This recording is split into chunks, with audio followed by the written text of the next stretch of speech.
బిర్యానీకి ఏ మాత్రం తీసిపోదన్నమాట టమాటా రైస్. నేను చెప్పిన మెషర్మెంట్స్తో, నేను చెప్పిన మసాలా పౌడర్తో కానీ మీరు కానీ చేసుకున్నారంటే ఈ టమాటా రైస్ బిర్యానీతో పోటీ పడుతుంది అనమాట. అంత బాగుంటుంది.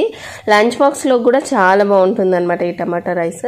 అండ్ అలాగే మా ఇంట్లో అయితే ఇది చాలా ఫేవరెట్ రెసిపీ. అందుకే మేము ఏం చేస్తామంటే సండేస్ అలా చేసుకుంటూ ఉంటాం అనమాట. సండే ఆఫ్టర్నూన్ అలా చేసుకొని అందరం కలిసి కూర్చొని ఏదైనా వెబ్ సిరీస్ ఏదైనా పెట్టుకొని హ్యాపీగా ఎంజాయ్ చేస్తూ తింటాము. సో చెప్పాను కదా ఒక మసాలా పౌడర్ దీంట్లో యూజ్ చేయాలని.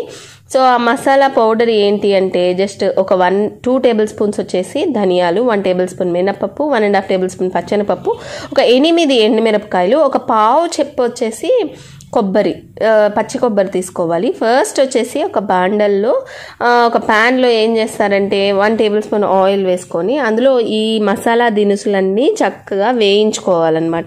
ఇవి మంచి గోల్డెన్ బ్రౌన్ కలర్ వచ్చేంత వరకు వేయించుకోవాలి. వేయించుకున్న తర్వాత కొబ్బరి, ఒక పావు చెక్క కొబ్బరి వచ్చేసి వేసేసి ఇవి చల్లారిన తర్వాత దీన్ని వచ్చేసి ఫైన్గా పౌడర్ చేసి పెట్టుకోవాలన్నమాట. సో ఈ మసాలా పౌడర్ వల్లే ఈ టమాటో రైస్కి అంత టేస్ట్ వస్తుంది.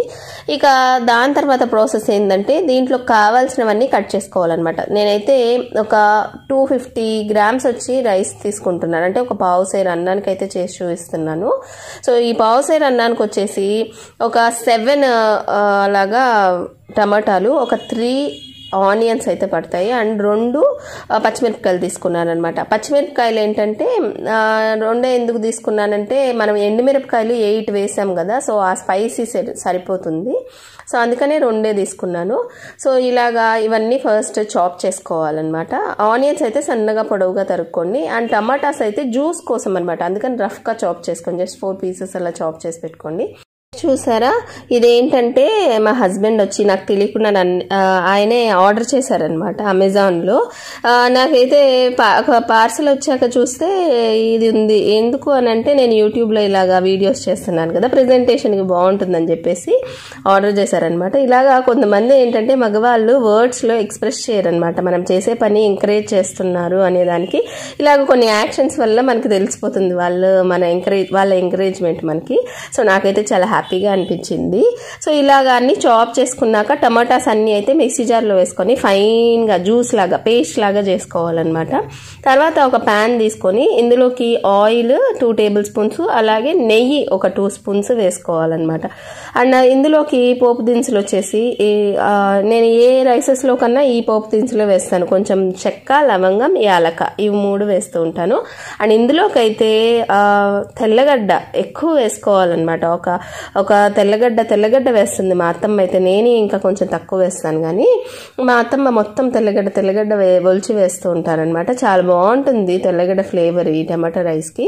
సో ఈ తెల్లగడ్డ కొంచెం గోల్డెన్ బ్రౌన్ కలర్ వచ్చాక మనం ఏం చేయాలంటే మనం పచ్చిమిరపకాయలు తరిగి పెట్టుకున్నాం కదా, సో ఆ పచ్చిమిరపకాయలు ఇవి కూడా కొంచెం వేగాక జీడిపప్పు వేసి వేయించుకోండి. ఈ రైస్లోకి చాలా బాగుంటుంది. సో ఒక గుప్పెడు జీడిపప్పు వేసి ఇవన్నీ గోల్డెన్ బ్రౌన్ కలర్లో వచ్చిన తర్వాత ఏం చేయాలంటే మనం ఆల్రెడీ కట్ చేసి పెట్టుకున్నాం కదా 3 ఆనియన్స్ని, ఈ ఆనియన్స్కి సరిపడా ఉప్పు కొంచెం వేసేసి ఈ ఆనియన్స్ని బాగా ఫ్రై అవ్వనివ్వాలన్నమాట.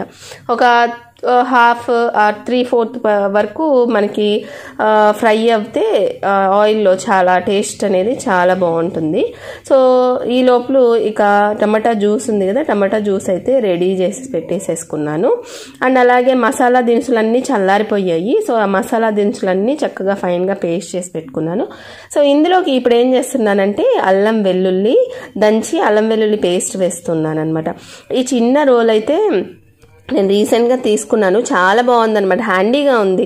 అంటే మనం అల్లం వెల్లుల్లి దంచి కొంచెం పెద్ద రోళ్ళు అయితే మనము మొయ్యలేం కదా, సో మనం ఆ మొయ్యలేక మనము అది తీసి వాషింగ్ ఇవన్నీ ఎందుకు అన్నట్లుగా అనిపిస్తుంటుంది. కానీ ఇది ఈజీగా ఉంది, బరువు ఏం లేదనమాట. సో అందుకని నేను ఈ మధ్య చక్కగా దీన్ని బాగా యూజ్ చేస్తూ ఉన్నాను, నాకు బాగా యూస్ అవుతుంది. సో ఇలాగా అల్లం వెల్లుల్లి పేస్ట్ కూడా వేసేసి ఇది పచ్చి వాసన పోయేంత వరకు అయితే చక్కగా చక్కగా ఫ్రై చేసుకొని దాని తర్వాత మనము టమాటా జ్యూస్ చేసి పెట్టుకున్నాం కదా, సో ఆ టమాటా జ్యూస్ని కూడా ఈ ఆనియన్స్లో వేసేసేయాలన్నమాట. మనం పచ్చి టమాటాసే తీసుకున్నాం కాబట్టి టమాటా జ్యూస్ బాగా మగ్గిపోవాలన్నమాట, అంటే పచ్చి వాసన లేకుండా ఉండిపోవాలి.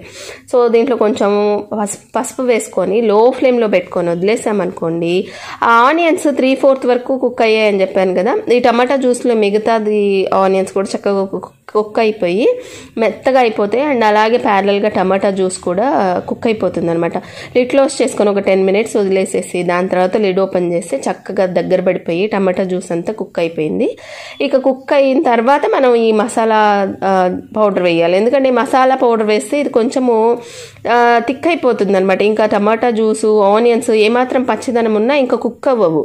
సో అందుకనే ముందుగానే చక్కగా కుక్ అయిన తర్వాత ఈ మసాలా పౌడర్ని వేసుకొని ఈ ఆనియన్స్కి టమాటా జ్యూస్కి మొత్తం పట్టేటట్లుగా బాగా కలిపేసుకొని, ఇక నేను చెప్పాను కదా ఒక పావుసేరు అన్నం అయితే తీసుకున్నాను, 250 grams. ఆ అన్నాన్ని అయితే చక్కగా పొడి పొడిగా ఉడికించుకున్నాను అనమాట. నేను ఈ రైస్ ఐటమ్స్ అన్నిటికీ ఏం చేస్తానంటే స్టీమ్ కుక్ చేస్తాను, అంటే ఆవిరి మీదే ఉడికిస్తాను అనమాట. అప్పుడు పొడి పొడిగా వస్తుంది మనకి. అంటే ఒక కుక్కర్లో ఏం చేస్తానంటే విజిల్ పెట్టకుండా గ్లాస్ పెట్టేస్తాను అండ్ 1/2 hour టైం పెడతాను అనమాట. 15 minutes హై పెడతాను, 15 minutes లో పెడతాను. సో అప్పుడు మనకి ఏంటంటే బాగా పొడి పొడిగా అన్నం వస్తుంది ఉంటుంది. సో ఈ అన్నాన్ని వచ్చేసి మసాలా పేస్ట్, ఆ టమాటా అలాగే వీటిలో చక్కగా వేసేసి కలిపేసి బాగా, ఇంకా నేను ఆనియన్స్ వరకే సరిపడా ఉప్పు వేసాను కదా, ఇక రైస్ వేసాక రైస్కి సరిపడా ఉప్పు కూడా వేసేసి చక్కగా కలిపేసుకొని లిడ్ క్లోజ్ చేసుకొని ఒక 5 minutes వదిలేసామనుకోండి, ఆ స్పైసెస్ అంతా వచ్చేసి అన్నానికి బాగా పట్టుకుంటుంది. అప్పుడు మీకు చాలా బాగా వస్తుంది టేస్ట్. అండ్ ఫైనల్గా వచ్చేసి ఇంకా కొత్తిమీర వేసేసుకొని మనమైతే దించేసుకోవచ్చు అనమాట. టమాటా రైస్ అయితే రెడీ అయిపోతుంది. ఆ మసాలా పౌడర్ ఒక్కటి రెడీ చేసుకొని టమాటా జ్యూస్ రెడీ చేసేసుకుంటే పెద్ద కష్టమేం కాదు, ఈజీగానే అయిపోతుంది ఈ టమాటా రైస్. అండ్ ఈ మసాలా పౌడర్ వల్ల ఏంటంటే మంచి మసాలా వాసన వస్తూ ఉంటుంది, బిర్యానీ లాగా బిర్యానీ తిన్న ఫీలింగ్ అయితే వస్తూ ఉంటుంది అనమాట. దీంట్లో కాంబినేషన్గా మనం పెరుగు రైతా అయితే తీసుకోవచ్చు. మా హస్బెండ్ అయితే చిప్స్ కూడా తీసుకుంటూ ఉంటారు అనమాట. ఒక్కొక్కసారి చిప్స్ నలుచుకొని తింటుంటారు ఈ టమాటా రైస్.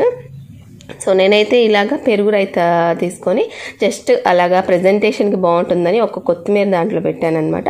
సో ఇదంటి ఇవాల్టి వీడియో. మీకు నచ్చుంటే లైక్ చేయండి, షేర్ చేయండి, సబ్స్క్రైబ్ చేయండి.